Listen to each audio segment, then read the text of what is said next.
Egipto, una tierra de tesoros enterrados, preguntas sin respuesta y espectaculares hallazgos. Un valle apartado alberga 63 tumbas, redes de túneles y cámaras excavados para guardar los cuerpos y la riqueza de los soberanos de Egipto. Los egiptólogos de hoy están adquiriendo una nueva perspectiva sobre la envergadura de lo que se logró aquí. ¿Pueden explicar ellos por qué un mundo subterráneo, el cementerio más renombrado y primoroso de la historia, estaba oculto y olvidado bajo el Valle de los Reyes?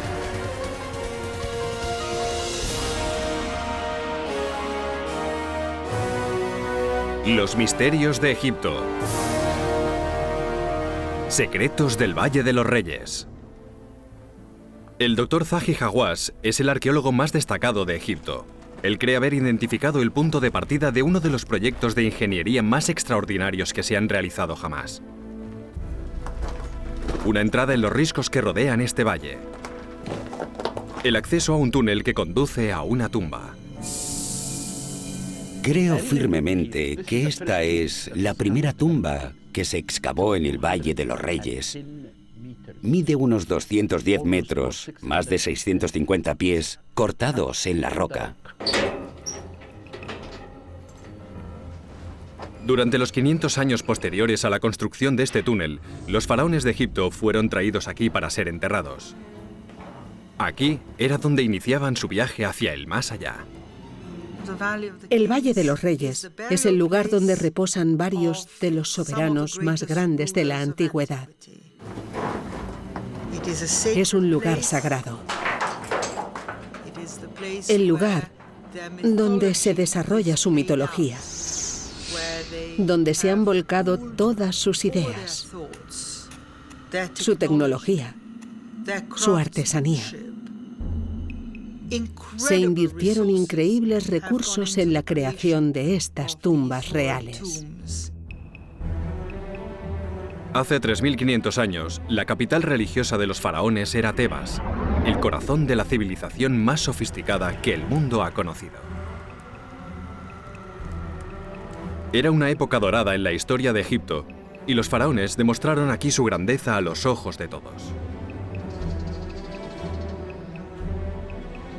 Pero en un valle, más de 6 kilómetros hacia el oeste, al otro lado del Nilo, crearon algo igualmente extraordinario alejado de la vista del público. El Valle de los Reyes permaneció ignoto hasta el siglo XIX, con la llegada de los primeros egiptólogos modernos.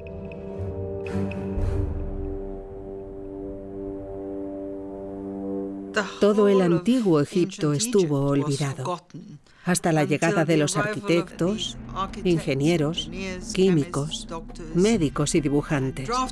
Y esos hombres empezaron a explorar Egipto, y al hacerlo las antigüedades egipcias empezaron a reaparecer. Y por supuesto, entre los lugares más notables se encontraba este valle, conocido ahora como el Valle de los Reyes. Los egiptólogos de hoy siguen los pasos de los primeros cazadores de tumbas, trabajando sin mapas y sin tener en realidad idea alguna de lo que podían hallar a continuación. Esos primeros exploradores desenterraron una cámara tras otra. Todas ellas habían sido esculpidas con precisión. A menudo estaban ricamente adornadas con pinturas y jeroglíficos. Los arqueólogos empezaban a vislumbrar un mundo de asombrosa complejidad creado por el hombre. Pero a partir de aquel momento, cada vez van saliendo más cosas de la Tierra y muy gradualmente vamos levantando las capas de la historia y el significado de este extraordinario cañón. Posiblemente, el descubrimiento más importante fue el realizado por Howard Carter en 1922. Todas las cámaras mortuorias descubiertas previamente estaban vacías, hasta que abrió la tumba intacta de Tutankamón. Esta desveló un fabuloso contenido que incluía enormes cantidades de oro. Y sin embargo, era solo una fracción de lo que los expertos ahora creen que albergó antaño este valle. Tenemos una tumba que es incomparable, única, la tumba de Tutankamón. Cuando la comparas en tamaño e importancia con otras tumbas que se excavaron en el valle, resulta muy pequeña y probablemente incluso insignificante. Y eso nos deja atónitos. Gracias a las pruebas que se han ido acumulando a lo largo de los años y a los estudios que se han realizado, ahora somos capaces de contar una historia que no podríamos haber relatado ni siquiera hace 10 años. Gran parte de dicha investigación ha sido llevada a cabo por Ken Weeks. Weeks se ha pasado 30 años estudiando antiguos documentos, excavando y trazando sistemáticamente mapas de toda la región. Ha documentado cada descubrimiento que se ha hecho en el Valle de los Reyes.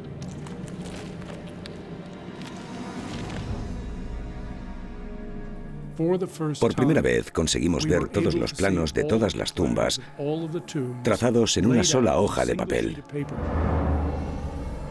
Y después, cuando trasladamos esos planos a dibujos tridimensionales en una pantalla de ordenador, pudimos ver en 3 dimensiones la relación que tenían unos con otros. No creo que nadie estuviera preparado para la aparente confusión de aquellos pasillos que discurrían en todas direcciones. Los modelos por ordenador de Weeks mostraron el valle como nunca se había visto hasta entonces. 45 kilómetros de corredores y cámaras que se extendían bajo la superficie. Había una mezcolanza de estilos, tamaños y diseños en los que parecía un palacio subterráneo, hasta llegar a una única estancia a la que se accedía por un hueco vertical. Algunas de esas tumbas serpentean, otras discurren en línea recta y se cruzan unas con otras. Algunas hasta chocan.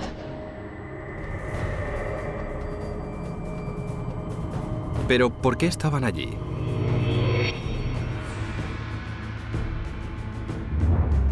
Durante siglos, los egipcios habían dado sepultura a sus reyes en las pirámides. Las grandes pirámides de Egipto se construyeron 1000 años antes de que se excavaran las tumbas del valle.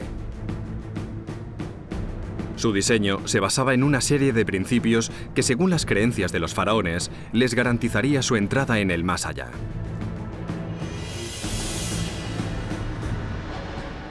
Un arqueólogo, el Dr. Daniel Polz, ha investigado la transición de grandiosos monumentos a cementerios escondidos. Él cree que el cambio fue rápido y drástico. Polz excavó un área de una ladera entre el valle y la antigua Tebas. Y allí encontró fragmentos de un piramidón, la piedra sagrada que coronaba la cúspide de la pirámide. Tenía un cartucho, un nombre real. Después desenterró un muro de contención cuadrado de adobe. Era evidente que la estructura pertenecía a las capas inferiores de una pirámide construida en adobe. Polz situó esta pirámide de modesto tamaño reconstruida aquí, en la época de la 17ª dinastía de Egipto. 1000 años después de la Gran Pirámide, pero varias décadas antes del Valle de los Reyes. La dinastía que construyó esta pirámide honraba una antigua y sagrada tradición. Los faraones de la siguiente dinastía, la 18ª, verían esta estructura en pie y acabada. Sin embargo, ellos dieron la espalda a dicha tradición. Sabemos con certeza que ninguna tumba del Valle de los Reyes tuvo jamás una pirámide. Las pirámides sencillamente cayeron en desuso.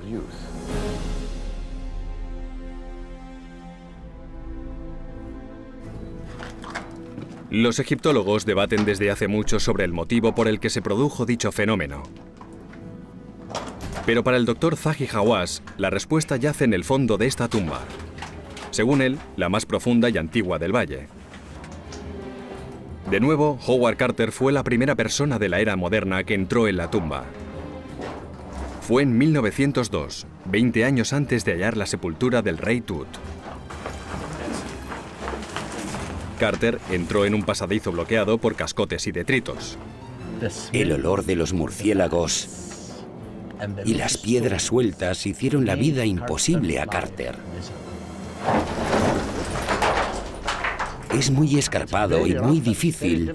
Y por ejemplo, cuando yo estaba entrando, casi resbalo y me caigo, porque el acceso a esa tumba es difícil y peligroso para cualquiera. Este pasadizo se concibió para ser usado una vez y después sellado para siempre.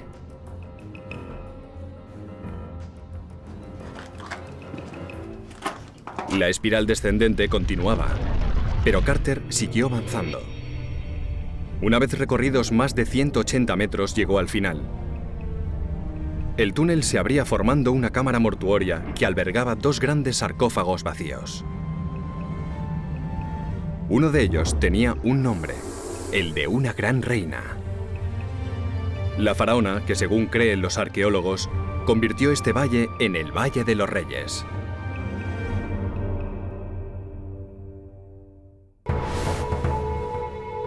Este remoto valle pasó a ser uno de los cementerios más ricos del mundo antiguo. Para entender cómo ocurrió, los arqueólogos se han centrado en la faraona cuya tumba consideran la más antigua y más profunda que hay aquí. Esa faraona se llamaba Hatshepsut. Hatshepsut perteneció a una época dorada en la historia egipcia. Una era en la que cada soberano aspiraba a dejar un legado en piedra.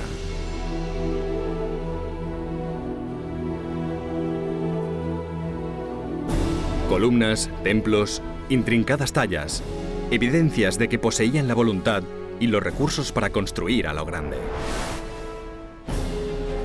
El nombre de Hatshepsut está en los monumentos más grandes de todos. Figura en este obelisco que pesa 300 toneladas y se eleva 30 metros. Es el obelisco más alto de Egipto. Pero para entender qué la trajo al Valle de los Reyes, tenemos que fijarnos en la naturaleza del reinado de Hatshepsut.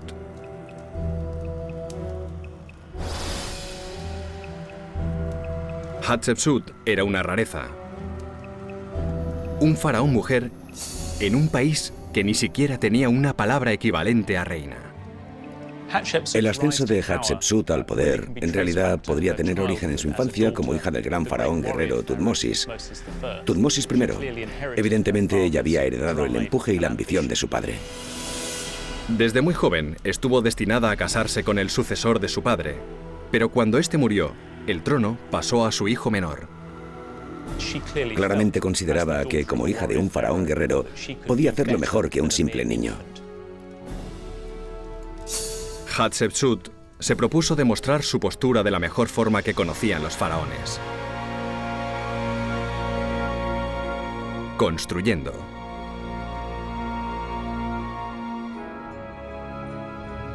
En la parte exterior de los riscos que protegían el valle, erigió un templo donde pudiera ser venerada después de su muerte. Fue redescubierto bajo arena y cascotes en el siglo XIX, y las excavaciones aún continúan.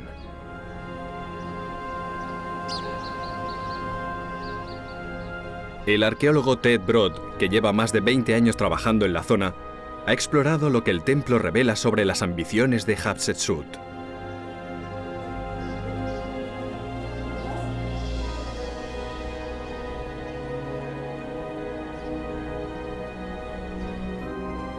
Colosales estatuas de la reina jalonan el nivel superior del templo, y Brock cree que en los detalles de las esculturas se puede ver un gran plan en acción.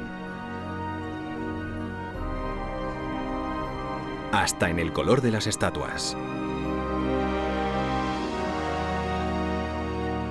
Vemos la típica piel roja de los varones en lugar de la piel amarilla con que el arte egipcio representaba a las mujeres. Además, en una ocasión aparece con barba, como las demás estatuas de aquí arriba, y se puede ver el barbiquejo que llevaba atado. En esas estatuas, Hatshepsut se ha convertido en hombre. Toda esta estructura da fe de su deseo de competir y de ser recordada como una poderosa soberana. Dado que ella se considera faraona, tiene que adoptar la apariencia de un faraón, el boato, el atuendo, la imagen del faraón.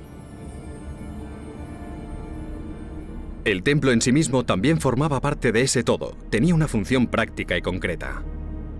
Hacía las veces de punto focal en el culto de las ofrendas para el espíritu del rey en el más allá. Después de su muerte, un faraón esperaba pasar la eternidad en compañía de los dioses. La comida y la bebida para su sustento tenía que proceder de las ofrendas depositadas en su templo mortuorio. Se dice que el templo de Hatshepsut, construido con ese propósito, es el más impresionante en su especie. La gente siempre se ha maravillado ante la belleza del templo de la reina Hatshepsut.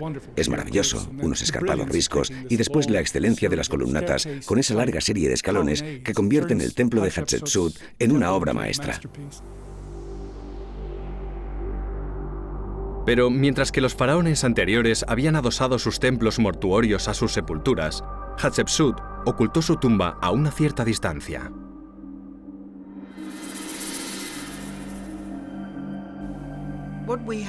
Lo que tenemos es un enorme y fantástico templo mortuorio y ninguna tumba visible.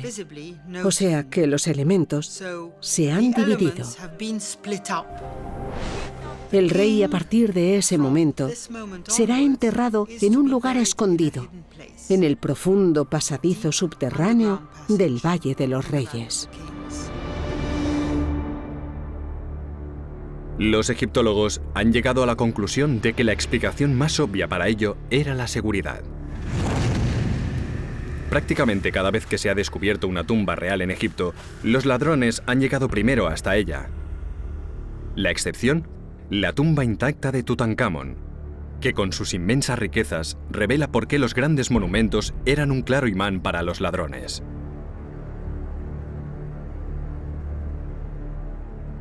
Se ha aceptado que Hatshepsut y sus sucesores ocultaron sus tumbas para evitar el robo. A mí no me parece una explicación plausible. Si nos fijamos en las tumbas reales del Valle de los Reyes, excavarlas, decorarlas, llevar a cabo el sepelio real allí, implica cientos, si no miles de personas. ¿Cómo es posible ocultar una tumba a los lugareños, a los obreros?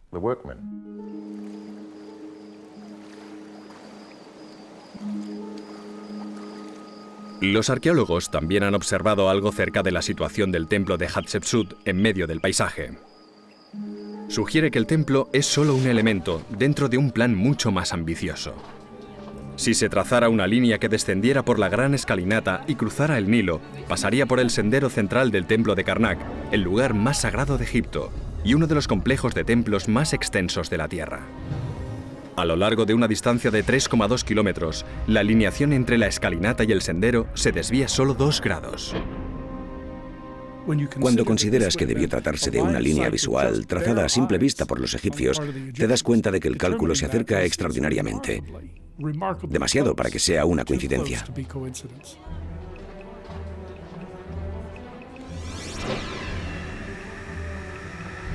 Según la teología egipcia, el viaje entre el este y el oeste era sagrado. Era el viaje diario emprendido por el dios Sol.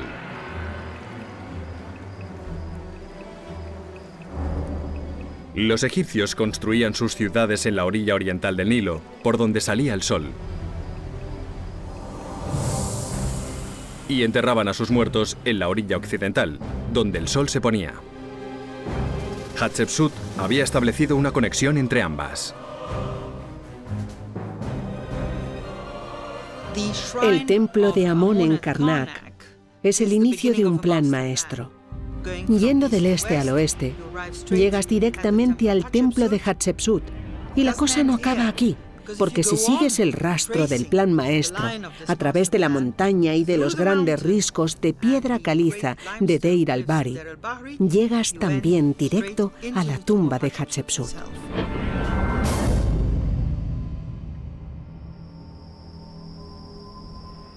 Pero Daniel Polz cree que la tumba no era el destino final. Él cree que Hatshepsut excavó aquí porque este era el punto de partida de otro peligroso viaje.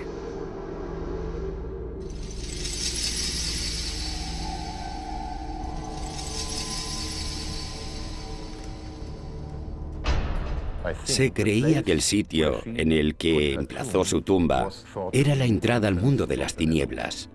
Ese era el punto en el que comenzaba el mundo de las tinieblas. Cuando se sellara la tumba, se abriría una puerta, la faraona se levantaría y se abriría camino hasta el más allá.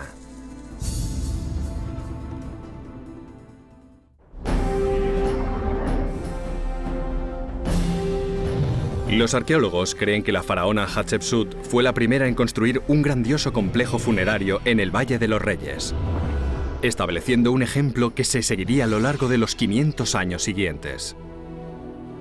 Ella escogió un hermoso emplazamiento, alejado de todo, silencioso, tranquilo, recóndito. Es una tumba muy difícil de encontrar. Su tumba fue construida con arreglo a una serie de principios que los expertos hasta hace poco no han empezado a entender. Pero Hatshepsut había roto con la tradición. Excavó la tumba lejos del gran templo donde tras su muerte se harían ofrendas para nutrir su espíritu. Su sepultura no estaba marcada. La teoría convencional era que las tumbas se situaban bajo tierra sencillamente para que no accedieran a ellas los saqueadores. Pero el arqueólogo Daniel Polz cree que a los constructores de tumbas les preocupaban menos los peligros de esta vida que los de la otra.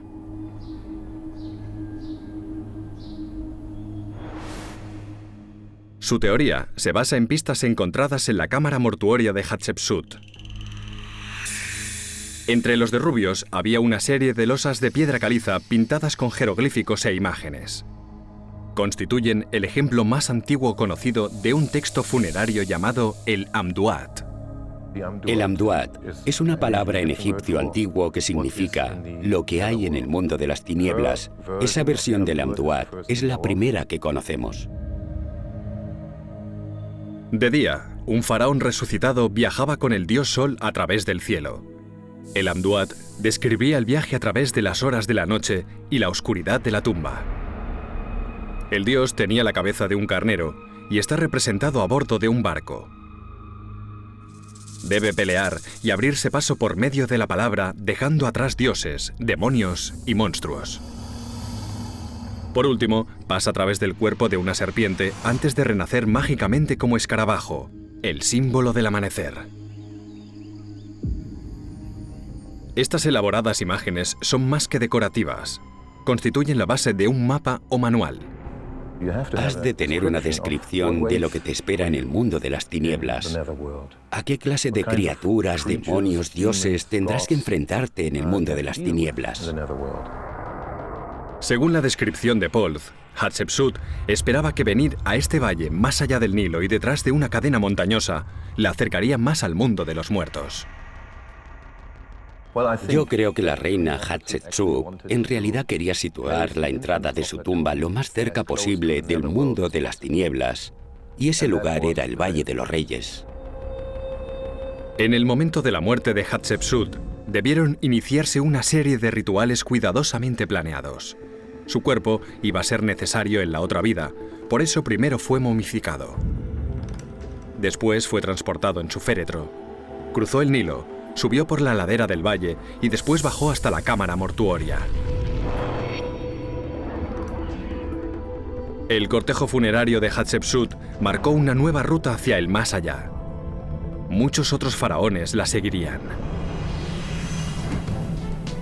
Hatshepsut inició algo que después duraría más de 500 años y dio origen a muchas de las edificaciones más importantes que se han creado en Egipto. Que las tumbas estuvieran ocultas a los ojos de los vivos no era importante.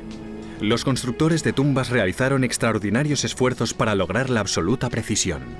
Cuando trazábamos nuestros mapas en el Valle de los Reyes con tecnología muy sofisticada del siglo XX, a menudo nos encontrábamos con que teníamos que realizar cientos y más cientos de mediciones en una tumba para reflejar fielmente la precisión de los ingenieros antiguos. Las tumbas del Valle de los Reyes exhiben tal destreza que a los expertos les deja perplejos la precisión con que fueron construidas. Steve Macklin es ingeniero de tunelación. Ha trabajado en proyectos importantes en todo el mundo y cree que tiene una explicación. Espero descubrir los métodos que usaban al construir túneles que esencialmente han permanecido estables durante más de 3000 años. Hoy normalmente diseñaríamos para una vida de unos 100, 120 años. Esa gente construía para la eternidad y sus obras se mantienen bastante bien de momento. De inmediato se hace patente que se enfrentan a una difícil tarea. En el valle, el estrato superior de roca es calizo.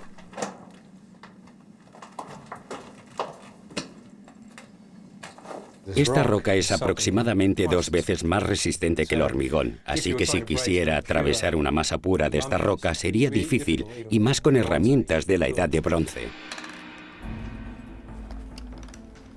Las únicas herramientas con que contaban los antiguos egipcios eran de lo más básico. Lo que estoy viendo, al atacar el material con un cincel con punta de bronce, es que se rompe en pequeñas esquirlas. Y resumiendo, atacar este material macizo no es muy divertido.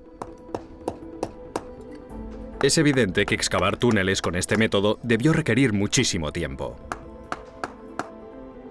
Pero Macklin ve que los antiguos obreros quizá debieron aprovechar las vetas naturales de la roca para acelerar el proceso. En una imagen de satélite, ha detectado una serie de líneas paralelas que cruzan la superficie del valle. Son el resultado de movimientos en la corteza terrestre. Y a nivel del suelo, han hecho que aparezcan pequeñas grietas que separan las paredes de los riscos, formando rocas que parecen ladrillos. Es posible que esto fuera lo que permitió a los constructores de túneles concluir la tumba. Este es un ejemplo del bloque que se ha formado por las fracturas de la roca, y creo que debieron usar cinceles y herramientas de sílex, metiendo la punta en la fractura abierta para hacer saltar pedazos de piedra, y de ese modo excavar en ella con relativa rapidez y con sencillos instrumentos manuales. Una vez excavados los túneles, la resistencia de la piedra caliza pasó a ser una ventaja, lo que significaba que las cavernas y corredores conservaban su forma. El riesgo de hundimiento era bajo. Está claro que esta roca es estable. Esto lleva abierto 3000 años sin ningún tipo de apoyo. Pero al adentrarse más en la tumba, Macklin ve un segundo estrato de piedra distinta. La pesadilla del excavador de túneles. Lo que creo que ocurre aquí es que el techo de esta cámara está aproximadamente en el lugar en el que encontramos el contacto entre 2 estratos geológicos distintos, y ahora lo que vemos es algo que se llama arcilla de Esna, y la arcilla es sencillamente una roca que originalmente era barro. El problema es que este material no es tan estable. El esquisto se descompone en pedazos muy finos y es mucho más fácil de excavar, pero como resultado también mucho menos estable. Una cámara mortuoria excavada en la arcilla sería difícil de trabajar y de estabilizar. Su superficie, frágil y quebradiza, resultaría casi imposible de esculpir o pintar. En la tumba de Hatshepsut, los obreros se limitaron a continuar descendiendo, con la esperanza de encontrar una roca mejor. Pero la gente que llegó aquí después, al parecer, logró resolver el problema. Como especialista profesional en túneles, Steve Macklin ha tratado de ponerse en su lugar. Ha estudiado gran parte de los planos de la tumba y ha desarrollado una teoría. Al tener que examinar parte de los datos cartográficos disponibles sobre las tumbas del valle, me ha llamado la atención que en muchas de las tumbas hay un hueco como de pozo a medio camino de la excavación. La finalidad de esos fosos verticales, a menudo de unos 6 metros de profundidad, ha escapado a los expertos desde que se descubrieron. Los antiguos egipcios no dejaron pista alguna que explicase para qué servían. Hay egiptólogos que alegan que eran trampas para los saqueadores de tumbas. Otros dicen que eran bocas de tormenta para recoger el agua de las riadas. Ahora Macklin tiene su propia explicación. Quizá algunos de estos pozos tuvieran el fin de determinar la profundidad de la arcilla antes de completar la última cámara, la mortuoria. La idea tiene sentido. Una cuidadosa cartografía muestra que la cámara mortuoria raramente está excavada a más profundidad que el fondo del hueco del pozo. Macklin ha reconocido la técnica porque los ingenieros todavía la emplean hoy en día.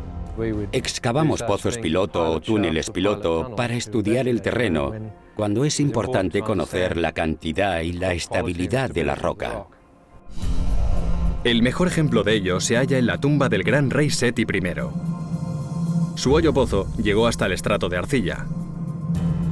Es posible que el arquitecto después cambiara sus diseños, porque la importantísima cámara mortuoria se encuentra dentro de la sólida piedra caliza. El pozo es una característica que aparece en muchas de las tumbas copiadas por generaciones de obreros.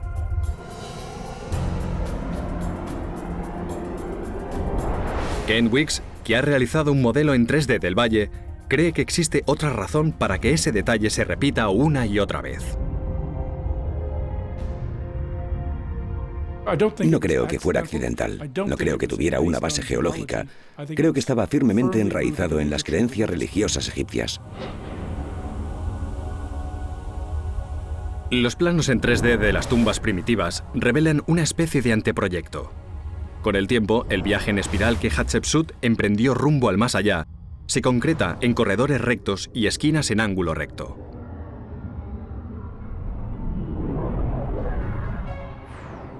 Pero en todos los casos, la cámara mortuoria se halla al fondo, y los muros que rodean el sarcófago de piedra son donde se centran las visiones del mundo de las tinieblas.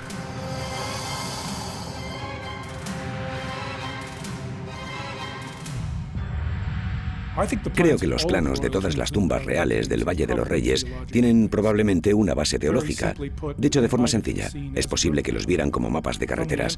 El trayecto desde la entrada hasta la cámara mortuoria tenía la función de imitar la ruta que el faraón seguiría en su camino hacia la otra vida. Aunque el diseño de los sepulcros se perfeccionó y mejoró con el tiempo, su fin básico continuó siendo el mismo a lo largo de los siglos. 100 años después de Hatshepsut, un faraón encargó una tumba tan fastuosa que quedó condenada a no concluirse nunca. Lo que ese faraón dejó fue un regalo para los arqueólogos, porque pudieron desvelar los secretos de los hombres que construyeron el Valle de los Reyes.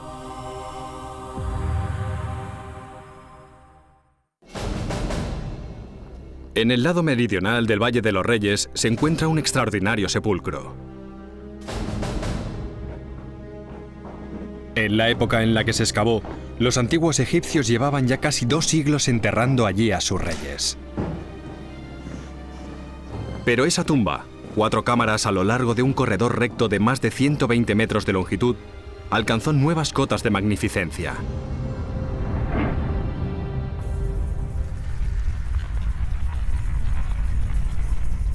Mientras que las paredes de otras tumbas estaban pintadas con imágenes y textos, estas estaban revestidas de los más ricos grabados.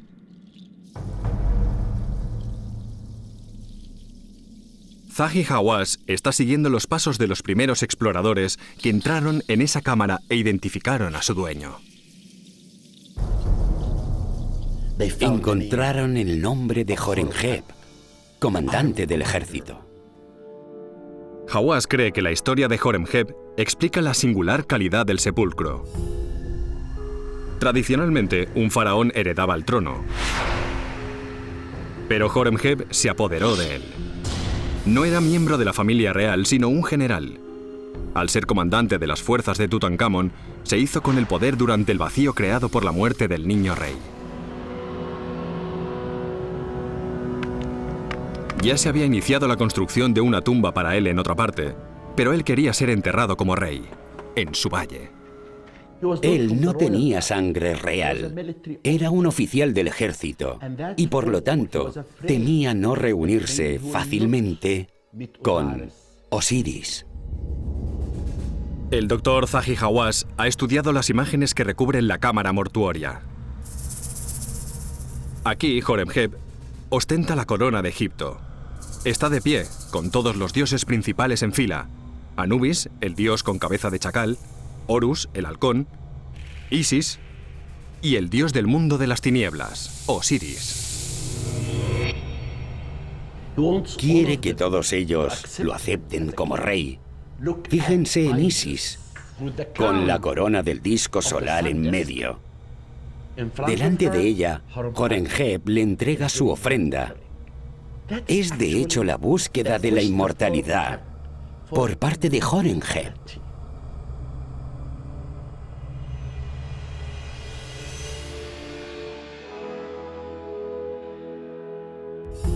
Es un recordatorio de que todas las tumbas de este valle poseen una clara función: conducir al rey al más allá. El empeño de Horemheb le indujo a crear algo que sucesivas generaciones tratarían de emular. El sepulcro en sí mismo fue una especie de revolución en el diseño de tumbas. Aquí tenemos un primer ejemplo de una tumba de eje recto que va de la entrada a la cámara mortuoria, un plano que sería copiado por otros soberanos durante el Reino Nuevo. Pero del mismo modo que la ambición condujo a Horemheb a aspirar a algo magnífico, es posible que también la condenara al fracaso. Un faraón encargaba su tumba cuando llegaba al poder. Horemheb reinó durante 28 años. Y sin embargo, la obra jamás llegó a concluirse. Es posible que Horemheb muriera antes de que los artistas terminaran la tumba. A la muerte del rey, los constructores del sepulcro tenían 70 días, la duración del proceso de momificación, hasta el momento en que se debía sellar la cámara. Al parecer, lo que Horemheb deseaba era tan complejo que se le agotó el tiempo. El resultado fue una tumba incompleta, un regalo para los arqueólogos. Tenemos ejemplos de casi todas las etapas del proceso de alisar las paredes, perfilar los ornamentos, esculpir esos ornamentos, modelar los detalles del relieve y después pintar el relieve. Todos los pasos están a la vista. Y en ningún lugar del Valle de los Reyes, o de hecho en ninguna otra tumba en Egipto, encontramos más información sobre la forma de trabajar de los artesanos. Es como una escuela. Podemos aprender mucho de esta tumba y de hecho se puede ver cómo trazaban la cuadrícula en la pared, cómo dividían la cuadrícula. La cuadrícula es la guía empleada para trasladar un dibujo a la pared. A partir de ahí, equipos de escultores y artistas se ponían a trabajar. Después, cuidadosamente, tienen que dibujar lo que figura en el plano y el supervisor del artista vendrá a ver si el joven artista ha hecho exactamente lo que está en el plano o no. Si ve que uno de ellos ha cometido un error, lo corrigen. Los primeros esbozos se hacían en rojo y después otro artista añadía mayor detalle en negro. No está claro por qué las decoraciones están inacabadas, pero parece como si los artesanos hubieran abandonado sus herramientas justo antes de que el cuerpo fuera introducido en la cámara mortuoria. El sepulcro de Horemheb proporcionó a los hombres que lo hallaron una inestimable percepción sobre la forma en que trabajaban los constructores de tumbas. Pero hasta hace poco, los expertos solo podían hacer conjeturas sobre las vidas de estos maestros artesanos. En 1998, la arqueóloga Elina Pauling Grote estaba despejando una parcela de tierra que no había sido excavada anteriormente. Y se encontró con los cimientos de pequeñas cabañas de piedra. Allí, en un fragmento de piedra caliza, encontró un boceto dibujado por uno de los antiguos constructores de tumbas. Una instantánea de la vida y el trabajo en el valle. Muestra la entrada del sepulcro y muestra los rasgos arquitectónicos como una puerta, paredes y el interior de la segunda estancia. Personas sentadas en el andamio, golpeando la pared con el cincel y el martillo. Y los dos están sentados y las otras personas transportan fuera los cascotes, las piedras, el polvo debajo de ellos. Es algo que nosotros hacemos ahora exactamente igual cuando restauramos o trabajamos en las tumbas. El fragmento ayudó a identificar las cabañas como casas para los hombres que trabajaban en los sepulcros. En la zona se han encontrado otros bocetos similares. Algunos muestran planos de los arquitectos para las tumbas, otros son pruebas para su decoración, otros están relacionados con la vida cotidiana. Las esquirlas de piedra caliza se usaban también como improvisados cuadernos de notas. revelan un sistema muy bien organizado, con un escriba que llevaba detallados registros de los suministros que llegaban a la obra y los avances realizados cada día. Hasta tenían un método de controlar el tiempo. Sabemos que los obreros de la antigüedad trabajaban en 2 cuadrillas, una a la izquierda y una a la derecha, excavando y luego sacando las piedras rotas por la puerta. Iluminaban su trabajo con pequeños cuencos llenos de aceite en los que flotaba una mecha de lino fuertemente enrollada. A esa mecha se le daba una cierta longitud, de forma que cuando avanzaba el día y la mecha se agotaba, era la hora de comer. Tras la comida, una nueva mecha, más aceite, y cuando esta segunda se quemaba, era hora de volver a casa. El escriba también llevaba un registro de asistencia. Muchas veces tenemos una lista completa de trabajadores en esas esquirlas y hay una lista de nombres y se anota que uno estaba ausente porque su madre estaba enferma, el otro estaba ausente porque había tenido que ir a un banquete o un tercero que había tenido que ir con el capataz a trabajar a otra parte. No solo es posible ver cómo trabajaban estos hombres, sino que también existen pistas suficientes para crear una visión detallada de su vida doméstica. Siguiendo una antigua ruta que va del suelo del valle a lo alto de la montaña, una senda nos conduce hasta uno de los descubrimientos más importantes realizados en la zona. Toda una aldea solo para constructores de tumbas. Los trabajadores vivían en una comunidad aislada, apartada del resto de Egipto. Ni siquiera había agua corriente, había que traerla a lomos de burros. Y ellos vivían aquí, 87 familias aproximadamente, trabajando a diario en el Valle de los Reyes o en otros encargos reales. Cuando los arqueólogos excavaron las casas, hallaron muchos más fragmentos de piedra llenos de escritura. Los escritos revelaron la pintoresca vida privada que llevaban artistas y constructores de túneles. Sabemos quién se peleaba con quién, qué vecino se acostaba con la esposa del otro vecino, quién robaba, quién sisaba en las cuentas, etc. Estos escritos tienen la capacidad de mostrar la cara más humana de los egipcios, más que cualquier otro descubrimiento arqueológico que se haya llevado a cabo jamás en Egipto.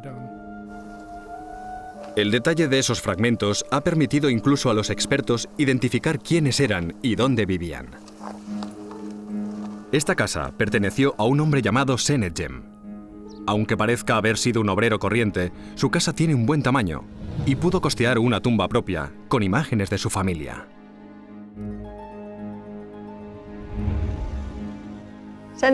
Senedjem era uno de los trabajadores de la cuadrilla. Su título es Stretch Him Hash, significa el que recibe la orden. Por lo tanto, era un obrero normal, pero debió tener la riqueza suficiente como para poseer una bonita casa y esta bellísima sepultura. Las pruebas desenterradas aquí contribuyen a explicar cómo pudieron los egipcios continuar produciendo extraordinarias obras de artesanía a lo largo de los siglos. Lo que crearon aquí fue una colonia de artesanos muy valorados, que transmitieron los secretos de su oficio de generación en generación. Hasta que, de repente, después de 500 años, todas las obras en el Valle de los Reyes se interrumpieron. Los arqueólogos creen saber ahora el porqué.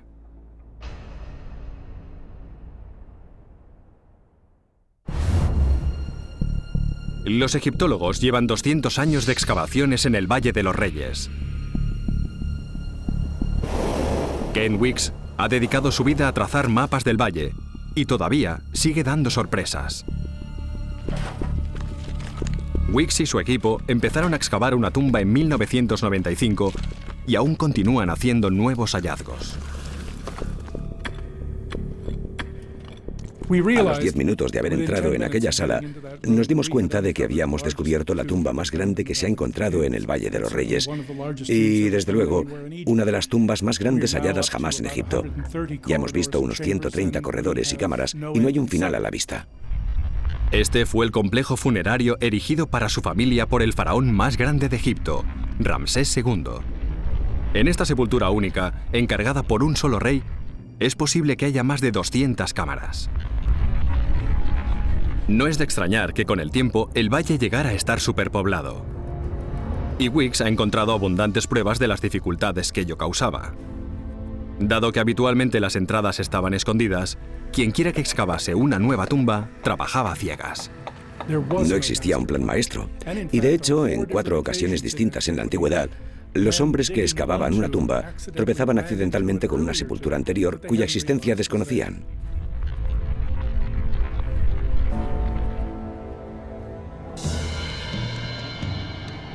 Tras 500 años de construcción y como mínimo 63 sepulturas, las obras en el Valle de los Reyes concluyeron. Ted Brock visita la última tumba excavada aquí de que se tiene constancia. Pertenece a Ramsés XI, que murió 150 años después que su predecesor Ramsés el Grande. En base a las evidencias de las paredes, las obras aquí se interrumpieron bruscamente y antes de que los trabajos hubieran concluido. Nada más cruzar la entrada, hay bocetos inacabados de los artistas. Al adentrarse más en la tumba, la obra se va desvaneciendo del todo. La roca se ha dejado desnuda y desigual. El túnel se acaba después de 134 metros en una brusca caída vertical. En el lugar donde se tendría que encontrar un sarcófago, solo hay un hueco. Esta última tumba indicaba que iba a construirse en el valle. Tiene un profundo hoyo en el suelo, quizá destinado a albergar la sepultura del rey, pero por lo que nosotros sabemos, el rey Ramsés XI nunca fue enterrado aquí. El cuerpo del faraón nunca ha sido hallado. Era el último de su dinastía, ya que una nueva generación de gobernantes se hizo con el poder.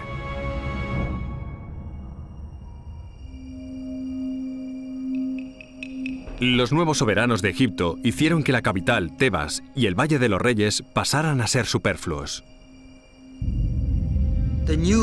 Los nuevos gobernantes de Egipto son del norte, por lo que trasladan la capital real de Luxor, de Tebas, al delta, y es allí donde serán enterrados de ahí en adelante. Por lo tanto, en un momento dado de la historia de Egipto, alrededor del año 1000 a.C., la necrópolis real del Valle de los Reyes se cierra, se clausura para no volver a usarse jamás. La comunidad que se había creado para construir tumbas aquí, de repente no tenía finalidad, ni medios de subsistencia. Hay historiadores que creen que los obreros se vieron obligados a consumir lo que sus ancestros habían creado. El Estado no les paga sus salarios a tiempo. Y para poder alimentar a sus familias, recurren al saqueo de tumbas como medio de obtener oro y algunos ingresos. Pero el saqueo de sepulturas no era solo una actividad ilícita encubierta. Existen pruebas de que los sacerdotes de Egipto lo convirtieron en una cuestión política, una operación a gran escala. Deciden reutilizar el oro, los lingotes que se habían enterrado en el subsuelo, y existen evidencias de robo oficial, o tal vez sería mejor usar el término reciclaje del oro y los tesoros que se habían enterrado. Esta teoría explica por qué de las más de 60 sepulturas encontradas en el valle, solo la de Tutankamón fue descubierta intacta. Y el valle continúa desvelando secretos. En 2007, el doctor Zahi Hawass sometió a esta momia a una serie de pruebas científicas. Él cree que por fin ha identificado el cuerpo de Hatshepsut, la faraona que transformó el Valle de los Reyes. Hatshepsut, en mi opinión, fue una de las reinas más grandes de Egipto. El Valle de los Reyes es su legado. Hoy podemos maravillarnos ante la obra que Hatshepsut inició y otros terminaron. De todo esto hemos aprendido que hay mucho más por hallar en el Valle de los Reyes, muchas más cosas importantes. Este lugar es un monumento al poder de los faraones, a la fuerza de su voluntad, a la visión de sus ingenieros y a la habilidad de sus artesanos. El valle, tal como lo vemos ahora, es solo una sombra de lo que fue una vez. Pensemos en el Valle de los Reyes como en un valle de oro. Si tuviéramos todo lo que se llegó a enterrar aquí, tendríamos literalmente montañas de oro.